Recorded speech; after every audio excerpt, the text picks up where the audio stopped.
are back, and we are talking back to school. And of course, back to school means back to school sports. And it's always important to have the safety talk, right? Yeah, totally. Well, we fill their heads with information all day, but we need to make sure that we protect them from concussions as well. So joining us now to talk more about protecting your kids at Noggins is Shane Cass, the UNM Sandoval Regional Medical Center's Ambulatory Services Medical Director and Primary Care Sports Medicine Fellowship Assistant Director, as well as the Lobos Assistant Team Physician.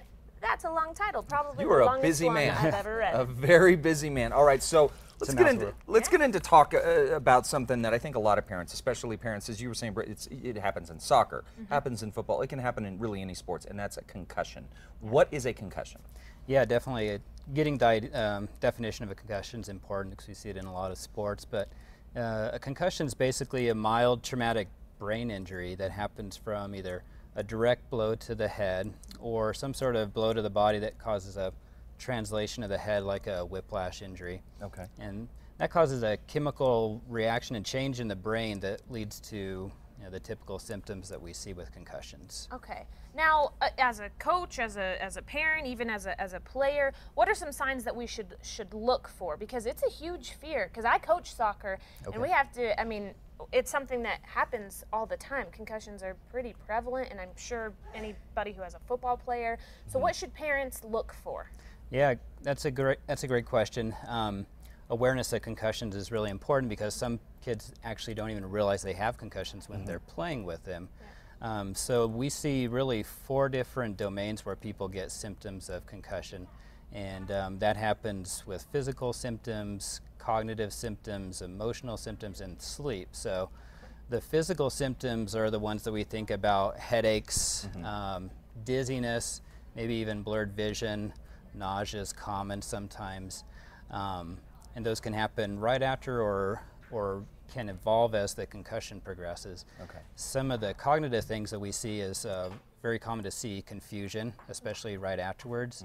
People can have a memory loss or amnesia. They can have trouble concentrating.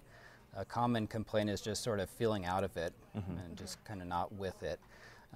Emotionally, they can be depressed, or they can get a really flat affect where they show no emotion, and go to the other extreme where they get more irritable or angry. And then sleep, they can sleep too much, maybe have trouble sleeping, or even go into sleep. So those are kind of the 4 domains where we usually see those symptoms. Now this is something, I mean, obviously some might present themselves pretty much right away, but something like sleep, that would be something over time. So how long should we monitor? Let's say our kid, a football player, they take a blow during a game or during a practice. We might be concerned that they've had a concussion.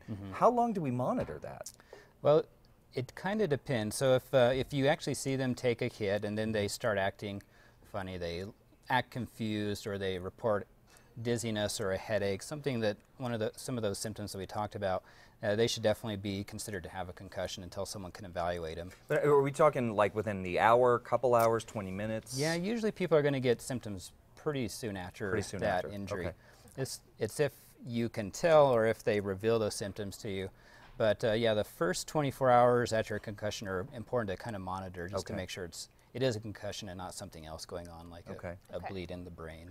Now, if it is determined that your child has a concussion, what is the range to where they will be not able to participate in their sport? Good question, and actually there's science and there's legislation, and so there is a New Mexico state law that says that any athlete who's suspected or confirmed to have a concussion needs to be out for mandatory 7 days. Okay. So that means if you were injured on Friday, you don't get back to activity until at least that next Saturday. So, now, does that have to do with school as well? Because it does affect you in your studies. Sure. Yeah, so everyone needs physical rest to heal, and they also need mental rest.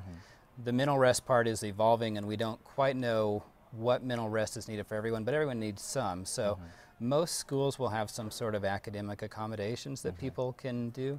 And that can be something as simple as getting more time to take a test, maybe more time to complete assignments, or having an extra week to study for something.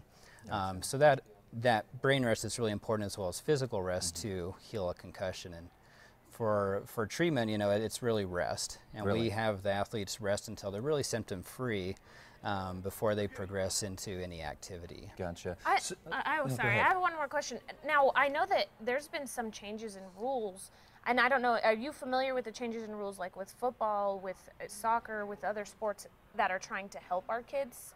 Yeah, there have been a number of rules, and some of them we hope they'll improve and decrease concussion rates, like the NCAA. Now, if you take, instead of running the ball back on a kickoff, if you take the knee in the end zone, instead of going to the 20, they go out to the 25 now. So there are some things to kind of limit some of those activities where they're higher risk, higher injury rates. So that would be one example. Great. Now, if we have parents, something like that happens, you said the main treatment is rest. But if we're concerned our kids may have a concussion, we come to the UNM Regional Medical Center, Sandoval Regional Medical Center. Do we contact you guys ahead of time? Do we go into an urgent care emergency room and say, hey, can you take a look at my child? Is that the best way to do it? Sure. Yeah, there's a couple ways to go. So if you're concerned and your kid's acting really funny and maybe overly somnolent or just not acting themselves, and you're concerned no one's looked at your kid, maybe the trainers didn't realize what was happening, then I think an ER is reasonable. Most concussions can be handled on an outpatient basis, and the diagnosis is really clinical. We get a history, we get a physical, we see how they're doing. Most concussions don't require a CT scan or an MRI to diagnose, and that, in fact, can't be diagnosed with those studies. It's really a clinical diagnosis. So a CT scan and MRI would just show if there's any other problems going on. Well, Doctor, this is fantastic. A lot of stuff to consider, especially, like I said, we're at the height of the sports season. So, parents, if you want more information about protecting your children, head over to CASA.com. We will have all the links to the UNM Sandoval Regional Medical Center. Doctor, thank you for spending time with us. Thanks for having me.